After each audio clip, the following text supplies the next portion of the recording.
সব পুড়ে ছাই হয়ে গেল, শ্রীমদ্ ভগবদ গীতায় একটা আঁচ পর্যন্ত লাগলো না। আশ্চর্যের বিষয় যে শ্রীমদ্ ভগবদ গীতা এত বড় ঘটনার পর অক্ষত অবস্থায় পাওয়া গেল, কোনো পাতা জ্বলেনি, কোনো জায়গায় কিছু অংশ দাগ পর্যন্ত পাওয়া যায়নি। ভগবান শ্রীকৃষ্ণ তার মুখনিসৃত বাণীকে এইভাবে বাঁচিয়ে নিলেন এত বড় একটা ঘটনার হাত থেকে। সত্যিই তাই? তাহলে তার সৃষ্টি ওই ৩০০ জন মানুষকে তিনি মৃত্যুর মুখে ঠেলে দিলেন।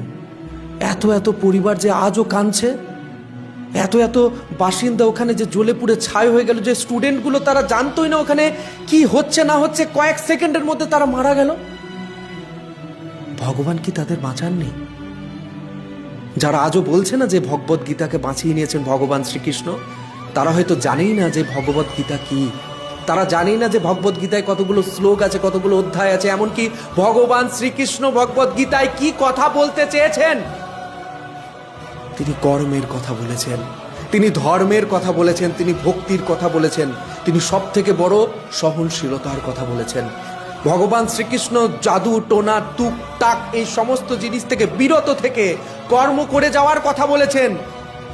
তিনি কোথাও তো বলেননি যে এই সমস্ত কর্ম ওনার।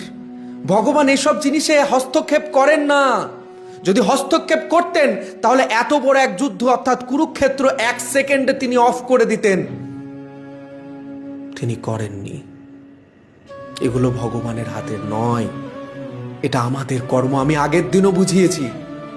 তার জন্য যারা মূর্খের মতন কথা বলছেন না যে ভগবান শ্রীকৃষ্ণ তার এই গীতাকে বাঁচিয়ে নিলেন, তাদের কাছে আপনারা প্রশ্ন করুন যে হ্যাঁ অবশ্যই এটা একটা নিজস্ব বিশ্বাসের ব্যাপার। এত বড় একটা দুর্ঘটনার মধ্যেও গীতাকে অক্ষত অবস্থায় পাওয়া গেল, দারুণ ব্যাপার।